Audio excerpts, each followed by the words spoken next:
Israel's story in Sudan is criminal offense, is forbidden by law to come to Israel. It's a hostile state to Sudan. And Sudan has no embassy in Israel. There's no any kind of relation. So it would be very good for me. I will not be arrested if I went to Israel. I cannot be sent back to Sudan. That was horrible. That was a dream. And that made me really very that one of the strongest reasons that I made my way to Israel. And the second reason is that Darfur is a region that's going through ethnic cleansing and genocide. And American Jew, the first people in this world have announced that there was going Darfur is genocide, and that was in 2004 when George W. Bush addressed in the Holocaust Memorial Day in Washington, D.C. in the museum that was going on Darfur is genocide, and then we need to take action. And the reason American Jews said that because the history they've been through, that in the Second World War when millions of Jews were killed, the war announced that never again, and we shouldn't allow this to happen again. And today we see it happening in Darfur by the moment we are doing this interview.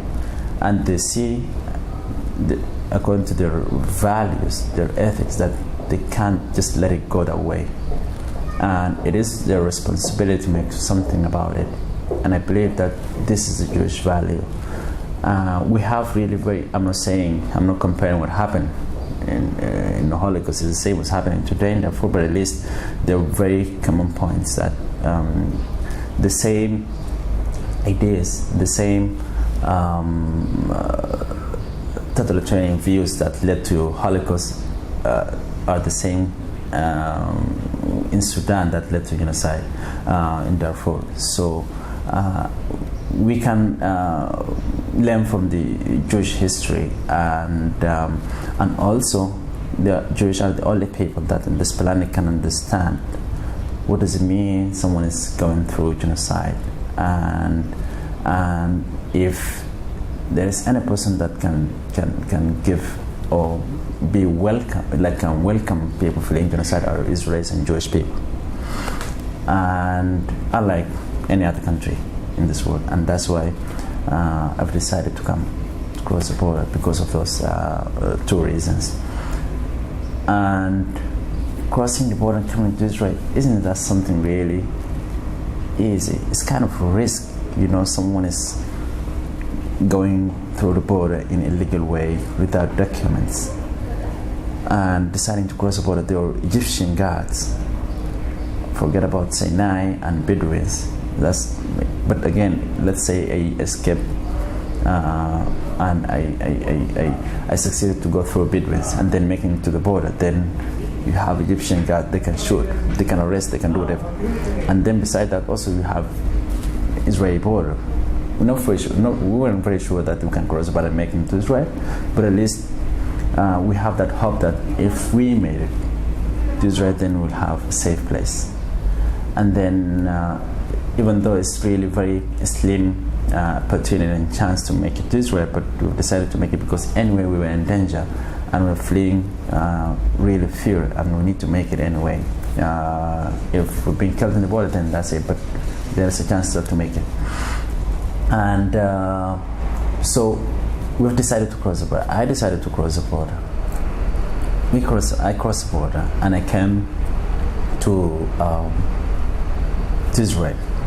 It was kind of too difficult to cross the border, crossing the fence and making all to Israel. And I crossed, and the first impression was when after 5 minutes walking in the Israeli border, Israeli Defense Forces jeep came by, and it's kind of really surprising that I welcomed really very nicely. When I come first, you welcome Israel, you know how to fear, and we will protect you without knowing from where I come. And it gave me an impression that, really I was right when I thought about coming to Israel. They gave me water and shelter, and I slept in their base until the day after. Immigration police came by and they took me to Saharonim. It's a prison in the middle of the desert. when I get there, I see over 500 people in a small area, and I was shocked. I see most of them are Sudanese Eritreans, and we have some others from Western African countries.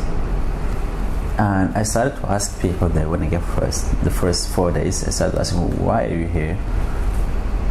They said, we came from Egypt. I really didn't know that there are a lot of people there.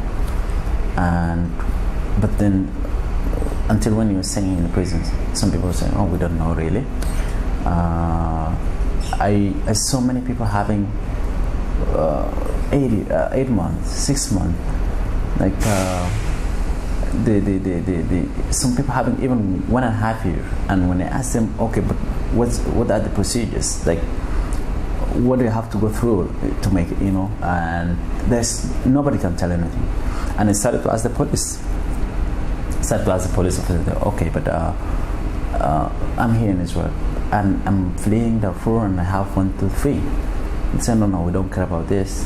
You stay here for a little while, and we'll see what will happen with you. But I need to understand that what I have to do in order to get out of this, because I didn't commit any kind of crime. Maybe I just crossed the border, and just you can tell me what I've done, like beside this.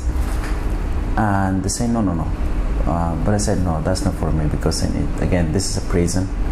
I'm not fleeing anyway. I'm in your country. You don't have to commit this kind of place of offense, and as someone who killed many people. And I'm seeking an asylum. I'm a refugee. I need to go through that process, and they say we have nothing like this in Israel. That the officer told me clearly about that we haven't anything like this in Israel. So, but how come that you don't have anything like this? I didn't get any answer, and they were not even so cooperative. Like when I insisted to ask them over and over again, I became like really very stubborn, and they said, we have nothing for you. You need to stay, and just everything will be okay. That's it.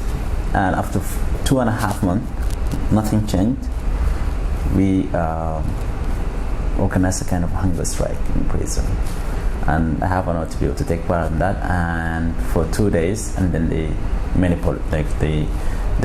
invited many police officers with police dogs and going room by room, beating people, intimidating them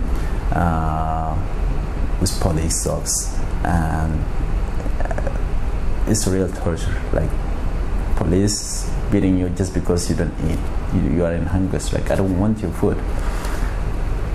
You're giving me food. I'm putting it back. So why do you have to beat me? I don't need it. I don't want to eat it. And I was one of those who being arrested inside that prison itself. Like they arrested me, and they took me to a small room, very similar to a room where I was in Sudan with some other friends too, and also getting beaten up by the police in Israel, and being humiliated too.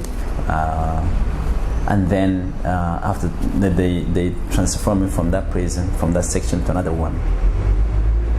And after 2 months, they decided to release me without telling me where to go, without explaining to me how Israel looks like, without at least giving me a background about Israeli law, Israeli culture, what's right, what's wrong. When I'm walking the street, I know how to deal with people. I know what people like or not, like to understand at least the culture of this country, because I'm coming from a third world country. I'm coming from